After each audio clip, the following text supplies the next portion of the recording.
Que bom que as pessoas da nação não entendem nosso sistema bancário e monetário. Pois se entendesse, acredito que haveria uma revolução antes do amanhecer. Henry Ford. A próxima crise econômica está se aproximando. E se você quer compreender a situação e se preparar, então esse vídeo é um ótimo lugar para começar. Hoje, vou resumir um livro chamado Second Chance, escrito por Robert Kiyosaki, ainda sem tradução para o português. Kiyosaki é uma das pessoas que previu corretamente a crise financeira de 2008. Durante períodos de crise, a riqueza não é destruída. Ela simplesmente é transferida de um grupo para outro. Se você estudar história, poderá prever o futuro e se posicionar corretamente. Este livro é dividido em 3 partes: passado, presente e futuro. Parte 1. Passado. Nos próximos minutos você verá como a história se repete e como os governos simplesmente se recusam a aprender suas lições com ela. Kiyosaki fala sobre 2 termos importantes ao revisar o passado. O primeiro é a flexibilização quantitativa e o segundo é o padrão ouro e o acordo de Bretton Woods. Vamos começar com a flexibilização quantitativa. Flexibilização quantitativa significa simplesmente a impressão de dinheiro.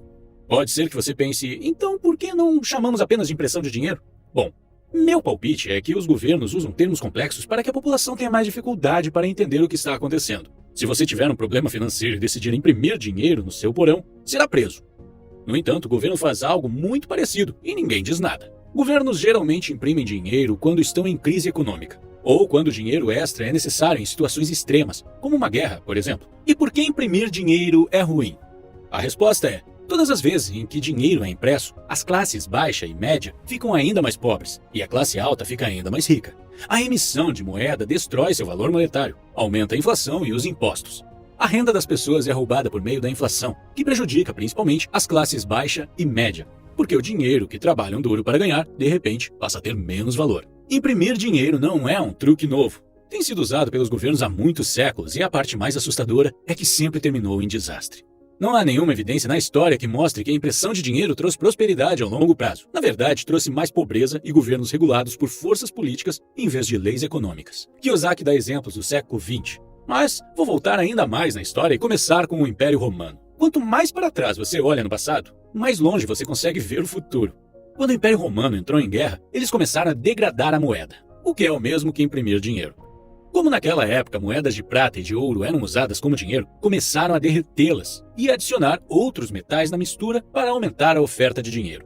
Eles também testaram outra versão de emissão de moeda, chamada de clipagem de moeda, o que significa que quando o dinheiro dos impostos era coletado, eles cortavam as pontas da moeda e a derretiam os pedaços para criar moedas novas.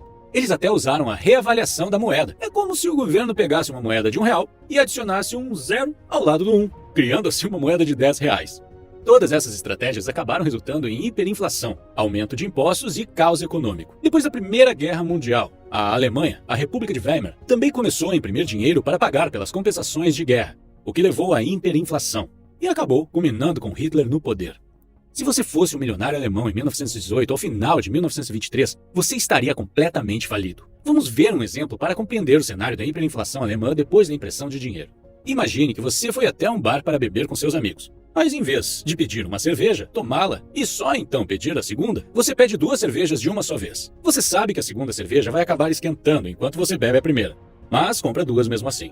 Porque sabe que no momento em que você terminar de tomar a primeira, o dinheiro no seu bolso terá perdido valor a tal ponto que você não vai conseguir comprar outra cerveja. Isto é a hiperinflação. Este é o resultado desastroso da impressão de dinheiro. Os romanos tentaram, os chineses tentaram, os ingleses tentaram, os alemães tentaram, os zimbabuanos tentaram. E nunca deu certo. Agora, os Estados Unidos estão tentando. Os governos nunca aprendem com a história. Há um artigo ditado que diz: loucura é continuar fazendo a mesma coisa e esperar resultados diferentes. Agora que entendemos no que a emissão extraordinária de moeda implica, vamos falar sobre o fim do padrão ouro em 1971, devido ao acordo de Bretton Woods. Este foi o evento que acelerou ainda mais a impressão extraordinária de moeda. Segundo o acordo de Bretton Woods, o mundo estava operando no padrão ouro, o que significava que as outras moedas estavam atreladas ao dólar, e o dólar estava atrelado ao ouro, todos com uma taxa de câmbio fixa. Para cada dólar em circulação, deveria haver uma quantidade correspondente de ouro em reserva. Desta forma, caso um banco ou país quisesse ouro, ele poderia trocar seus dólares e vice-versa. Teoricamente, durante o padrão ouro, o governo não podia simplesmente imprimir moeda sem aumentar as suas reservas de ouro. Na prática, no entanto, os Estados Unidos imprimiam dinheiro sim, mesmo durante o padrão ouro. e chegou a um ponto em que havia muito dinheiro impresso sem correspondente em ouro. Isso significa que se as pessoas começassem a exigir ouro em troca de seus dólares, os Estados Unidos não seriam capazes de realizar a troca. O próximo passo, logicamente, foi pôr um fim ao padrão ouro, o que aconteceu em 1971. O presidente americano Nixon cortou o último vínculo entre o ouro e o dólar, o que significa que os Estados Unidos agora podiam emitir moeda o quanto quisessem. O dinheiro se tornou uma ferramenta nas mãos dos governos e políticos. Desde 1971, os Estados Unidos fizeram 3 flexibilizações quantitativas, deixando a situação cada vez pior. Emitir moeda é como construir uma casa na areia. Você sabe que em algum momento ela vai desmoronar. Mas em vez de parar a construção e encontrar uma fundação mais sólida, você continua construindo. E quando os problemas surgem, você faz alguns remendos na esperança de impedir que a casa caia. Quando se começa a impressão extraordinária de dinheiro, é muito difícil parar. Parar significa destruir a casa e começar a construção do zero, algo que os políticos não querem fazer durante seu mandato, pois ficariam para sempre mal lembrados na história. Então todos empurram o problema para a próxima administração e o show continua. Se quiser ver os efeitos da impressão de dinheiro, então observe os seguintes fatores. 1. De 1913 a 2018, o dólar perdeu 95% do poder de compra, o que deixa a vida mais difícil para quem precisa trabalhar por dinheiro. 2. O número de políticas assistencialistas atingiu um nível bem alto. A política assistencialista é um apoio governamental para as pessoas que não ganham o suficiente para o seu sustento. 3. A classe média está encolhendo. A lacuna entre riqueza e pobreza está cada vez maior. 4. O tamanho e peso dos produtos no supermercado têm sido reduzidos. O preço parece o mesmo, mas a quantidade do produto por embalagem é menor. É algo muito parecido com a clipagem de moedas que discutimos antes, mas desta vez está acontecendo com produtos e não moedas. 5. Quando uma bolha especulativa acontece, os preços das ações e dos imóveis sobem, e o cenário parece positivo, mas as pessoas médias ficam mais pobres. 6. Observe como as taxas de juros das poupanças estão baixas. Há tanto dinheiro impresso em circulação que os bancos não querem seu dinheiro. Pode ser que você olhe para essa situação e diga: isso é o que está acontecendo nos Estados Unidos, não se aplica a nós. Este tipo de pensamento seria ingênuo. A economia mundial está mais conectada do que nunca. Kiyosaki diz que cerca de 70% das moedas do mundo estão atreladas ao dólar americano. O dólar americano é a moeda de reserva do mundo. Não é preciso ser um professor de economia para entender que, se os Estados Unidos cair, o mundo cai junto. Outro fator perigoso é que quase todas as moedas do mundo são moedas fiduciárias, o que significa que são apenas papel. Não há ouro ou outra coisa que possa garantir o seu valor. E a história mostra que todas as moedas fiduciárias, em algum momento, acabaram voltando ao seu valor original, ou seja, zero. Não há evidências de que o mesmo não vai acontecer com o dólar. O dólar já perdeu 95% do seu valor. Quanto tempo você acredita que vai demorar para perder os 5% restantes? De acordo com Kiyosaki, o que estamos vivendo agora não é uma crise financeira, é uma crise educacional. As pessoas não compreendem o que está acontecendo e é assim que os governos se safam. E não é apenas o governo dos Estados Unidos. Outros governos também. O fato de aprendermos muito pouco sobre dinheiro na escola não é um erro ou acaso. É parte do plano. No passado, os escravos não tinham permissão para aprender a ler ou escrever porque assim não começariam a exigir seus direitos. O governo nos direciona de uma forma que não é projetada para beneficiar a maioria. É projetada para beneficiar Wall Street e os ultra-ricos. A maioria de nós está sendo aconselhada a trabalhar muito, economizar e investir em ações a longo prazo. Kiyosaki diz: você não precisa acreditar em mim, mas pense por um momento e compare esses conselhos com o que discutimos acima e pergunte a si mesmo: faz sentido trabalhar duro por dinheiro quando trabalhar mais te leva a pagar mais impostos?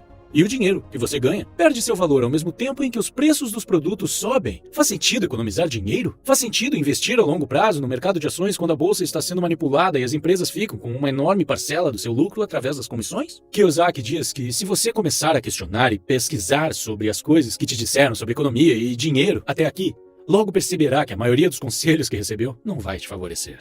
Parte 2. Presente. Quando a crise chega, as pessoas que mais sofrem são as que ficam do lado esquerdo do quadrante do fluxo de caixa, empregados e autônomos, porque são essas pessoas que trabalham por dinheiro e serão os primeiros a perder. A riqueza verdadeira está do lado direito do quadrante de fluxo de caixa. Pessoas que estão deste lado não trabalham por dinheiro. Eles trabalham por ativos como terras, imóveis e empresas. O autor recomenda a transição do lado esquerdo para o lado direito do quadrante, que é onde a riqueza verdadeira está. Para isso, ele recomenda a escolha de uma das 4 classes de ativos. As 4 classes de ativos são: empresas, imóveis, commodities e ativos de papel, como ações e títulos. Empresas são a classe de ativos mais difícil de conseguir, mas também a mais rentável. Por outro lado, os ativos de papel são os mais fáceis de adquirir, mas os menos rentáveis, e também os mais arriscados. Pelas últimas entrevistas do autor, pude perceber que ele não aconselha investir nessa classe de ativos. Ele acredita que o mercado de ações se tornou um grande cassino, onde os vencedores são sempre os proprietários. O tipo de ativo favorito do autor é o mercado imobiliário. E ele pensa que o melhor é escolher um tipo de investimento que te anime e envolva. Parte 3. Futuro. Vamos recapitular o que discutimos anteriormente. Na primeira parte, aprendemos que o governo imprime dinheiro e como isso afeta os trabalhadores de forma negativa. Na segunda parte, aprendemos que a riqueza verdadeira está do lado direito do quadrante de fluxo de caixa. Agora, nesta parte final, vamos compartilhar com vocês alguns dos conselhos que o livro traz sobre como fazer a transição do lado esquerdo para o lado direito do quadrante. O primeiro conselho do autor é se educar financeiramente jogando o jogo Cash Flow. A primeira maneira de aprender algo é fazê-lo. E a segunda melhor é através de simulação. E é aí que o Cash Flow pode ajudar. Nós geralmente lembramos de 10% da informação que lemos ou ouvimos. Em comparação, costumamos aprender 90% daquilo que simulamos. Jogue o jogo várias vezes para que possa aprender o máximo possível. Então, comece a jogar na vida real. O autor diz que há muitos clubes de Cash Flow por todo o mundo e as pessoas estão educando umas às outras. No entanto, fique atento, pois alguns desses clubes estão usando os jogos para atrair pessoas para seus próprios negócios e provavelmente tentarão te vender algo no fim das contas. Então, pesquise bem antes de ingressar em um clube. O segundo conselho é se tornar um empreendedor. Empregado e empresário são pessoas completamente diferentes. Sua abordagem e mentalidade são muito diferentes. Sempre ouvimos o conselho, estude muito e consiga um bom emprego em uma empresa grande, mas raramente ouvimos o conselho, estude muito e se torne um empreendedor. É por isso que as pessoas não percebem que tem essa opção. Elas nem mesmo consideram a possibilidade. Somos bem treinados para pedir peixes, mas não o suficiente para pescar peixes. Em alguns governos, o próprio governo deve construir as casas e promover empregos à população, mas no capitalismo, são os indivíduos que constroem a economia. Há muitas pessoas que vivem em uma sociedade capitalista, mas com uma mentalidade diferente, esperando que o governo forneça tudo o que precisam. O autor aconselha que nos tornemos empreendedores, porque os impostos e as leis são criadas a favor dos empresários. São eles que estão construindo a economia, criando empregos, desenvolvendo o mercado imobiliário e investindo. O governo precisa dos empresários ou não haveria empregos, e o governo não conseguiria coletar impostos. Muitas pessoas pensam que empreender é arriscado, mas buscam segurança em um emprego. Mas não existe mais emprego seguro. A maior parte dos empregos está se mudando para países como a Índia e as Filipinas. Ter um emprego é, na verdade, mais arriscado do que ter uma empresa, porque quando você tem um emprego, você tem apenas um cliente, que é o seu empregador. Se ele te demitir, então você não terá outra fonte de renda. Mas como empresário, você tem muitos clientes. Conselho 3. Não viva abaixo de suas posses. Expanda suas posses. Se você pedir ajuda a um planejador financeiro, ele irá dar uma olhada em seus gastos e te aconselhar a cortar gastos. Então você vai cortar o cappuccino que tomava todos os dias na padaria perto do trabalho. Kiyosaki diz: por que não olhamos para o outro lado da equação e encontramos uma forma de aumentar nossos ganhos, de forma que o preço do cappuccino se torne insignificante? Cortar gastos é matar as suas paixões. Não mate suas paixões. Encontre formas de sustentá-las. Sempre pergunte a si mesmo: o que posso fazer para ter mais condições financeiras? Conselho 4. Aprenda a usar dívidas e impostos para conseguir mais ativos. Desde 1971, o dinheiro se tornou dívida. Quando as pessoas te dizem para sair da dívida, estão dizendo para sair do dinheiro. É claro que estou falando de uma dívida positiva, que é a dívida usada para adquirir ativos que trazem dinheiro para o seu bolso. Não estou falando da dívida usada para comprar passivos como TVs, carros, viagens, etc. Conselho 5. Não tenha medo de cometer erros e fracassar. É parte do processo. Simplesmente se lembre de quantas vezes você caiu antes de aprender a andar de bicicleta. Para finalizar, preciso informar que não sou um especialista financeiro e altamente recomendo que você faça sua própria pesquisa.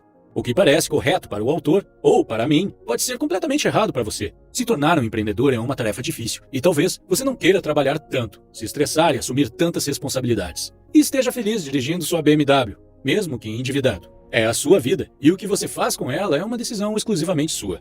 Obrigado por assistir.